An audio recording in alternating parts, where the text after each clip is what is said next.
Hello everyone, my self उत्तम सिंह चौधरी और आज की वीडियो में अपन पढ़ेंगे 9th क्लास मोशन का अगला पार्ट। देखिए, लास्ट वीडियो है इस चैप्टर का, 6th वीडियो ये आता है और आज के चैप्टर में आज के इस वीडियो में मैं इस टॉपिक को कंप्लीट कर दूंगा। देखिए, आज अपने को पढ़ना है derivation of equations of motion through graphical method. मैंने आपको तीन इक्वेशंस डिराइव कराई थी, तीन इक्वेशंस ऑफ मोशन मैंने आपको डिराइव कराई थी। v is equal to U plus A T, S is equal to U T plus half A T square और 2as is equal to V square minus U square. ये तीन equations मैंने आपको derive कराई थी theoretical method से, जिसके numericals भी मैंने आपको बताए थे। नाउ लास्ट क्लास में अपन ने पढ़ा था ग्राफ्स क्या होते हैं, ग्राफ्स को कैसे ड्रॉ करा जाता है, distance time graph, speed time graph, velocity time graph. उन्हीं ग्राफ से इन इक्वेशंस को वापस डिराइव करना सिखाऊंगा, क्योंकि एग्जाम में आपके क्वेश्चन आता है derive the first equation of motion और थर्ड इक्वेशन ऑफ मोशन और सेकंड इक्वेशन। कोई सी भी इक्वेशन बोल देता है, 3 नंबर में क्वेश्चन आ जाता है कि derive the second equation of motion through graphical method और ग्राफिकली। तो ग्राफिकली जब बोल देता है तो ग्राफ बना के उसको ड्रॉ करना पड़ता है। नाउ यहां पे एक कंसीडरेशन होगा, एक बॉडी को कंसीडर किया जाएगा, उसका ग्राफ ड्रॉ करा जाएगा, फिर उससे इक्वेशंस डिराइव होगी और वो क्या होगा देखो। एक बॉडी कंसीडर करेंगे, उसका वेलोसिटी टाइम ग्राफ बनाएंगे। क्या बनाएंगे? Velocity time graph. देखो, कंसिडर अ बॉडी जिसकी इनिशियल वेलोसिटी क्या है? u, जो v वेलोसिटी एक्वायर करता है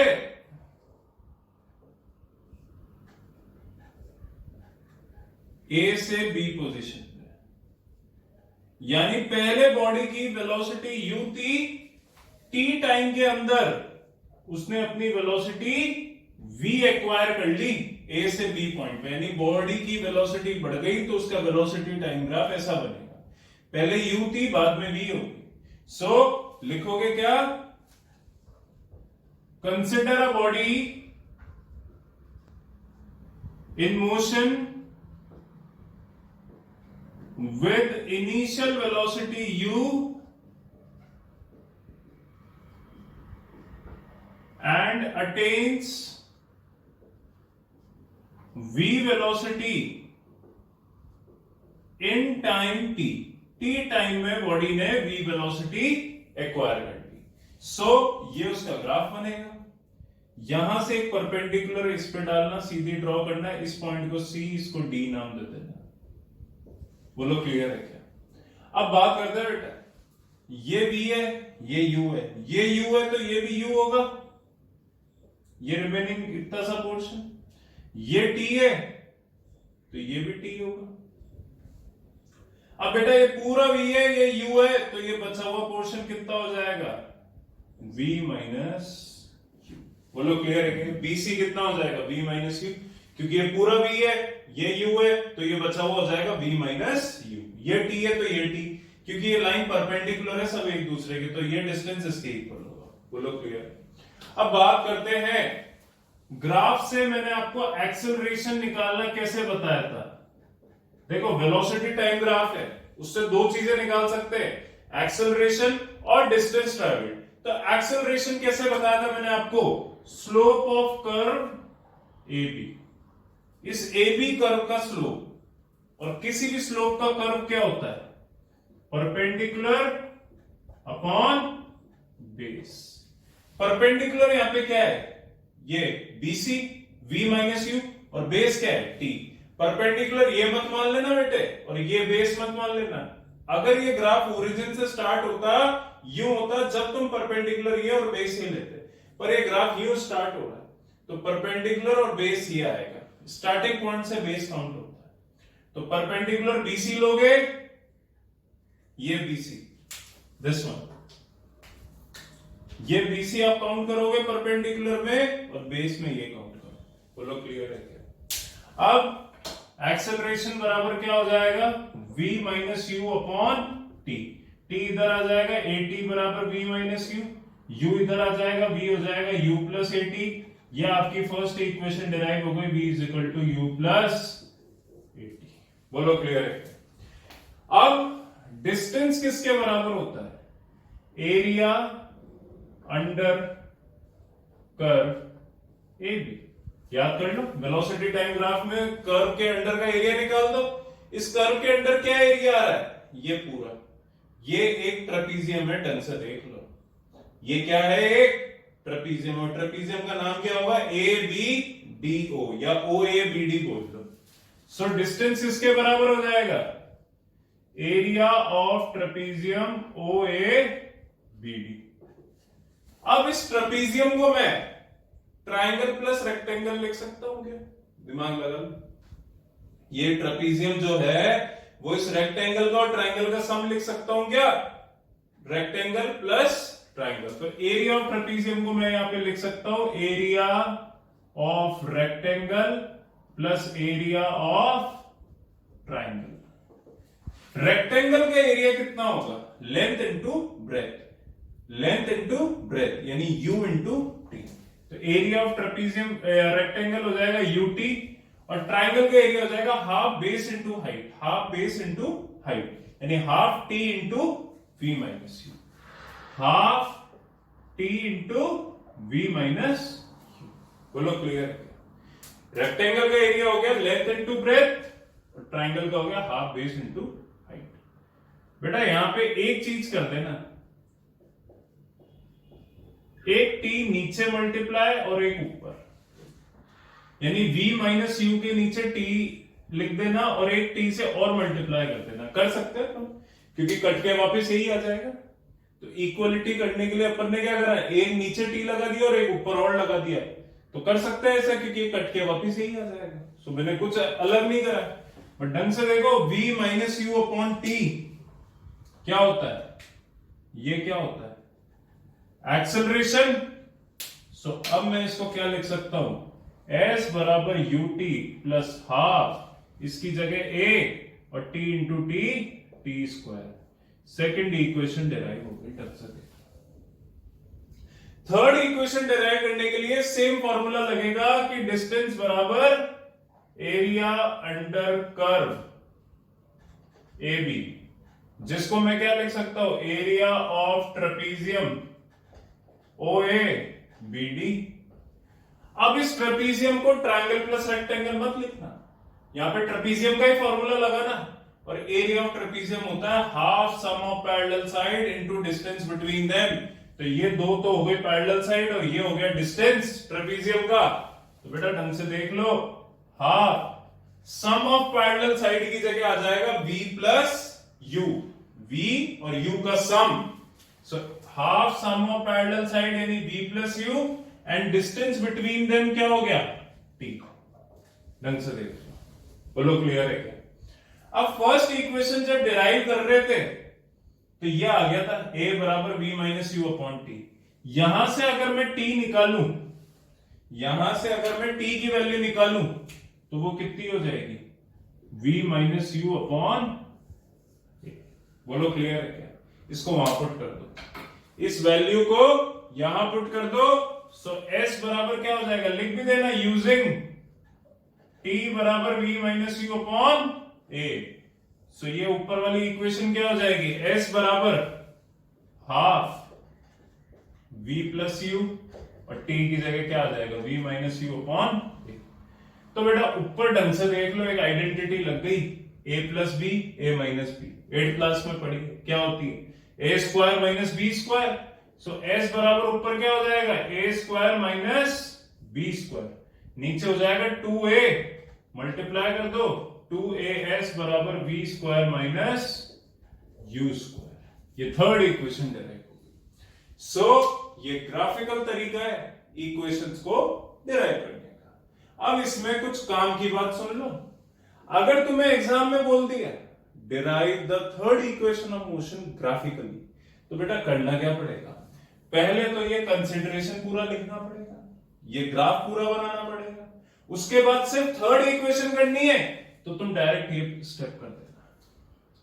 तुम्हें बोलता है सिर्फ सेकंड करनी है तो ये स्टेप कर देना, और सिर्फ फर्स्ट के लिए बोलता है तो ये स्टेप कर देना। क्लियर है क्या?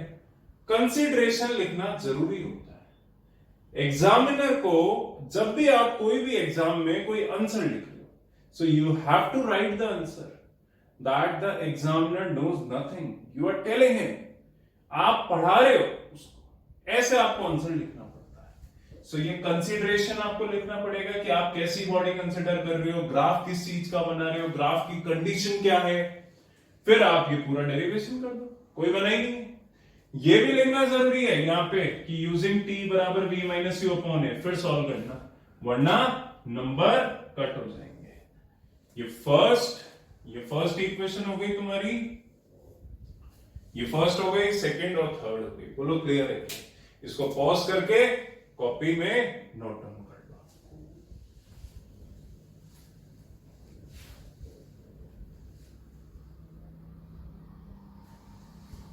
अब अपना अगला टॉपिक आता है। अगला टॉपिक क्या है? अगला टॉपिक आता है यूनिफॉर्म सर्कुलर मोशन। क्या आता है? Uniform circular motion. एंड ज्यादा बेटर होगा ये डेरिवेशन करने से पहले आप लास्ट वाला वीडियो एक बार गो थ्रू कर ले, जिससे जो मोशन के ग्राफ्स हैं वो आपको बिल्कुल क्लियर हो जाए कि मोशन के ग्राफ्स कैसे ड्रॉ होते हैं, क्या क्या कंडीशंस होती है उसके अंदर, ये सब चीजें आपको क्लियर आउट हो जाएगी उसमें।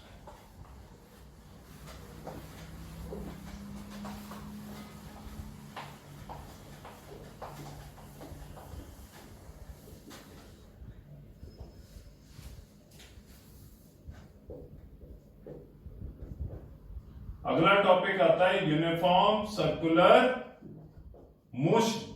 देखिए सर्कुलर मोशन क्या है?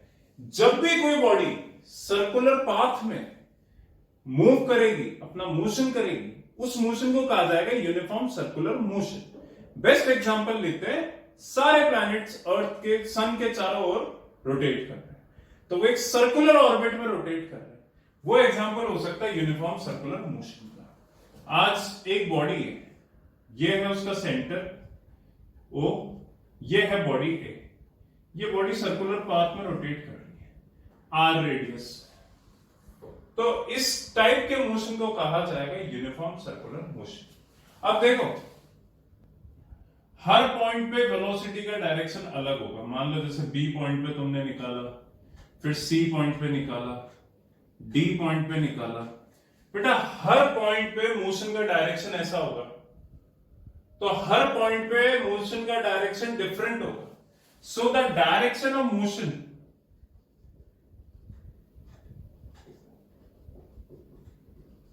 is different at every point। Her point पे मोशन का डायरेक्शन डिफरेंट है। अगर मोशन का डायरेक्शन हर पॉइंट पे अलग है तो दिमाग लगा लो, velocity at every point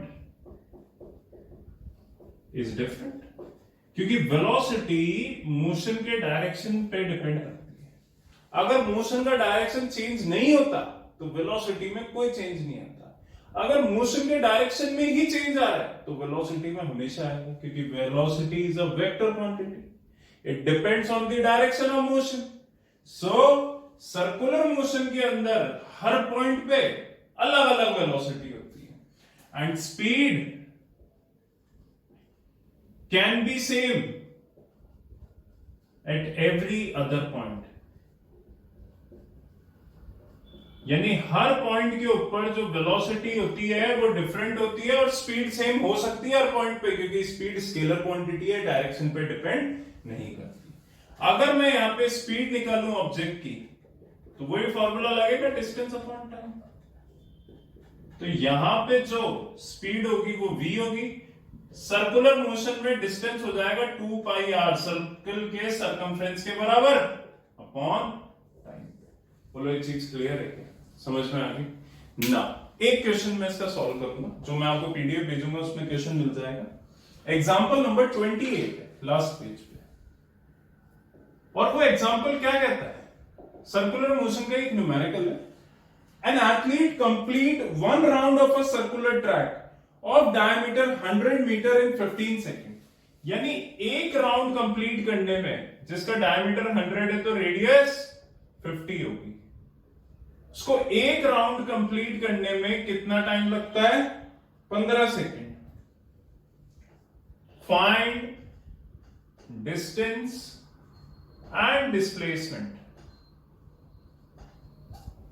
in 3 minute 30 seconds. यानी एक राउंड कंप्लीट करने में उसको 15 सेकेंड लग रहा है, तो 3 मिनट 30 सेकेंड में वो बहुत सारे राउंड कर लेगा। उसका डिस्टेंस और डिस्प्लेसमेंट बताओ।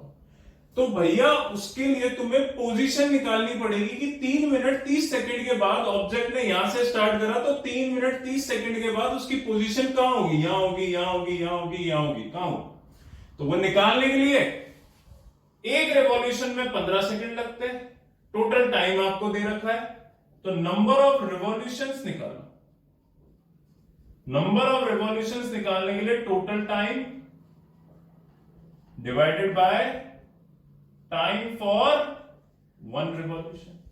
टोटल टाइम लग रहा है 3 मिनट 30 सेकेंड्स, तो इसको सेकेंड्स में कन्वर्ट कर देना। 3 इंटू 60 प्लस 30, 180 प्लस 30। बोलो क्लियर है क्या? ये तुम्हारा सॉल्व होके आ जाएगा 210 सेकेंड्स। नहीं, 210 को डिवाइड कर देना 15 से, सॉल्व करो। ये कट गया 3 की टेबल से 70 और ये कट गया 5, वापस काट दो 14, यानी 14 रिवॉल्यूशंस करेगा।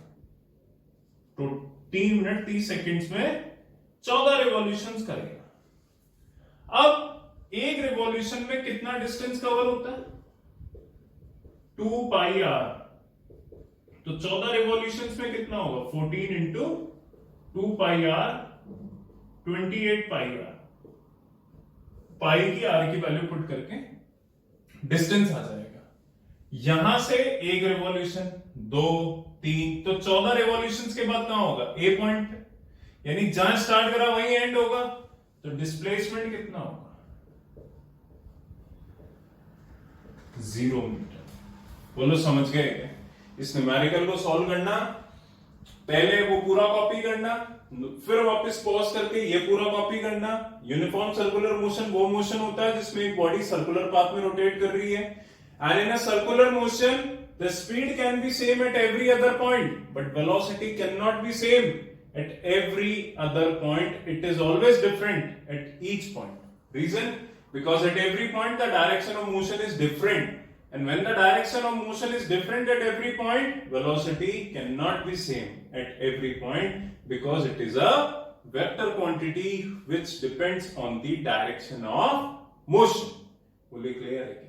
एग्जाम्पल्स आप कर लीजिएगा जो मैंने आपको भेजे हैं, सॉल्व कर लीजिएगा। कोई डाउट्स आए आप मेरे से पूछ सकते हैं। Is that clear? ये चैप्टर ओवर होता है आज की क्लास में। नेक्स्ट क्लास में जो मैं आपका चैप्टर स्टार्ट करूंगा वो करूंगा matter in our surroundings, chemistry का first chapter. Is that clear? इसका पॉज करके इसको पूरा कॉपी कर लीजिएगा, न्यूमेरिकल्स कर लीजिएगा। If any doubt comes you can call me, you are free to call me at any time. Is that clear? Thank you.